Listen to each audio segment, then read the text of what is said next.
Hello, I'm Dr. Marianne Teitelbaum, and today we're going to talk about the healing properties of the spices. Now, in the Western world, we think of spices primarily used to make the food taste good, but it turns out that they also have some healing properties, just like the herbs and foods do. They're also very good at helping out one's digestion. I've had many patients tell me they want to take digestive enzymes when they can't digest their food properly.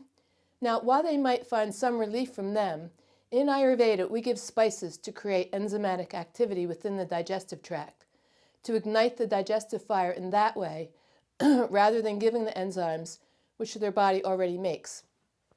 For example, we could give cardamom pods to help digest protein, or fenugreek seeds or cumin seeds to help with the digestion of fats.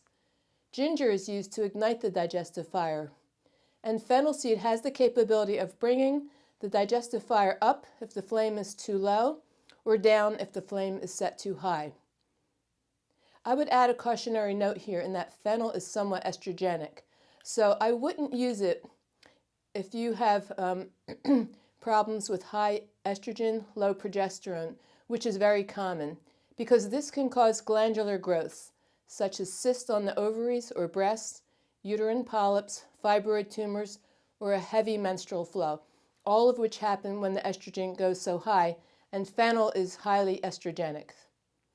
We also use ajwain seeds when the body's physical channels are very clogged, which can happen if the patient's been eating a lot of hard aged cheeses, red meats, nut butters like almond butter, sunflower butter, peanut butter, and unfermented soy products like tofu.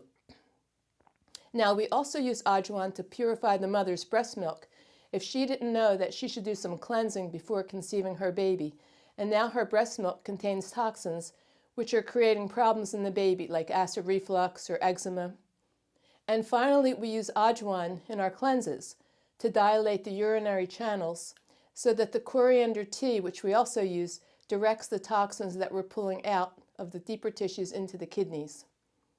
When we teach our patients the correct way to take milk, we show them how to simmer the milk with cardamom pods, which help you digest the protein in the milk, and a cinnamon stick, which helps you digest the sugar in the milk. Cinnamon is also used to increase the patient's sensitivity to insulin. See, many people are diabetic because of insulin resistance, where they're making the insulin, but their body no longer responds to it. Cooking with cinnamon sticks helps to increase the insulin sensitivity by 20%.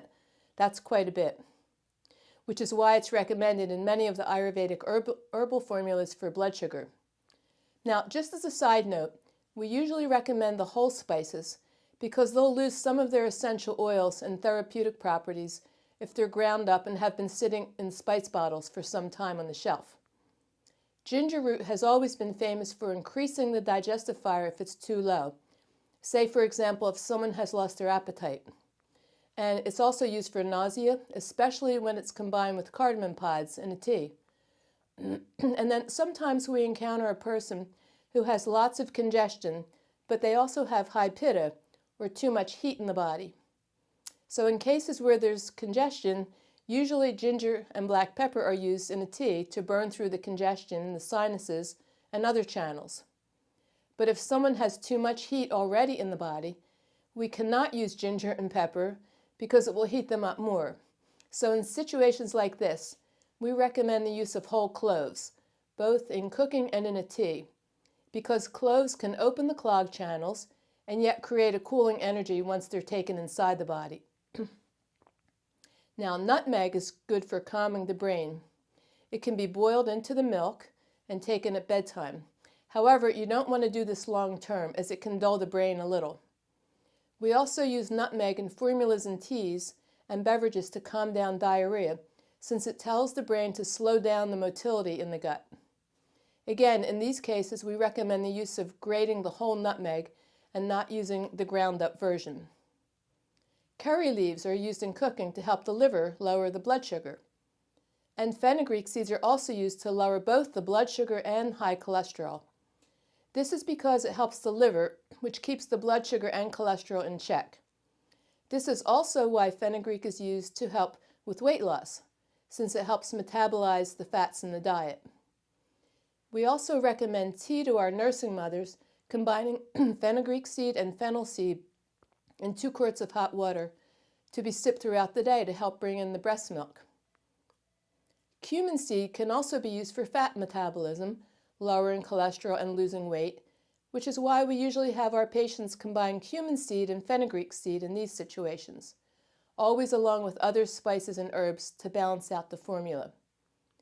Whole cumin seed helps our gut absorb foods, which is why it's combined with nutmeg to help stop diarrhea.